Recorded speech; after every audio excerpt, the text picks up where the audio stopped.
Hi everyone, I'm Ranj, Premier of the Yukon and Minister of Economic Development.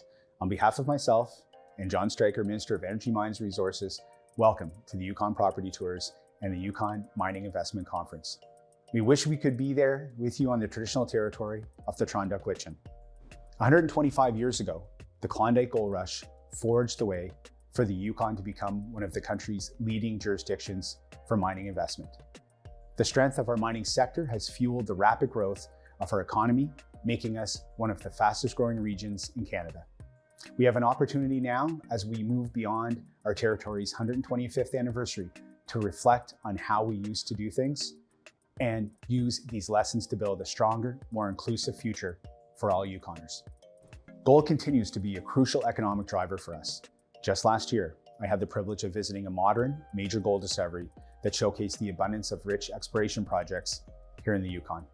Beyond gold, we're witnessing a global shift towards clean energy and an increasing demand for critical minerals. In the Yukon, we're well positioned to help meet Canada's green economy targets, thanks to our significant critical mineral reserves. This year, we're really excited about the work underway to promote new discoveries through the Yukon Mineral Exploration Program. We're investing $1.4 million to support 44 mineral exploration projects, and we expect that these projects will leverage an additional $3 million towards exploration activities throughout the season. We're also working closely with First Nation partners to develop new mineral legislation. Our goal is to improve the management of the Yukon's mineral resources in a way that respects the deep-rooted relationship that Yukon First Nations have with the land, while fostering the growth of a modern and sustainable mining industry.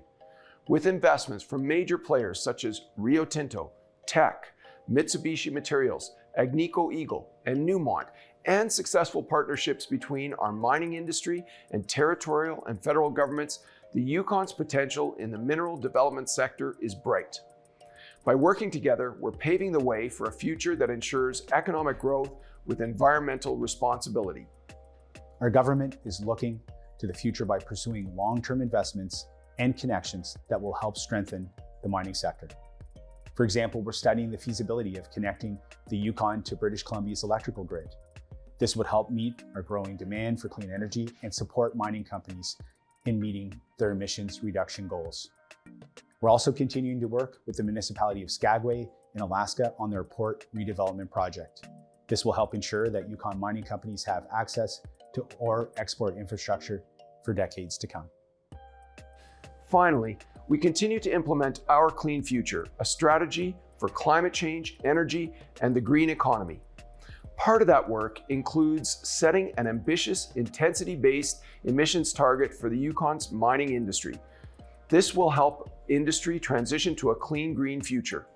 We're grateful to have so many industry partners who share our commitment to upholding environmental responsibility and are already working towards reducing emissions. We look forward to continuing conversations about how our government can further support these efforts. The future of mining in the Yukon is strong, and we're pleased to share it with you. I would like to extend a special thank you to our partners at the Yukon Mining Alliance, who do a terrific job promoting our jurisdiction. Enjoy this week's events and all the Yukon has to offer.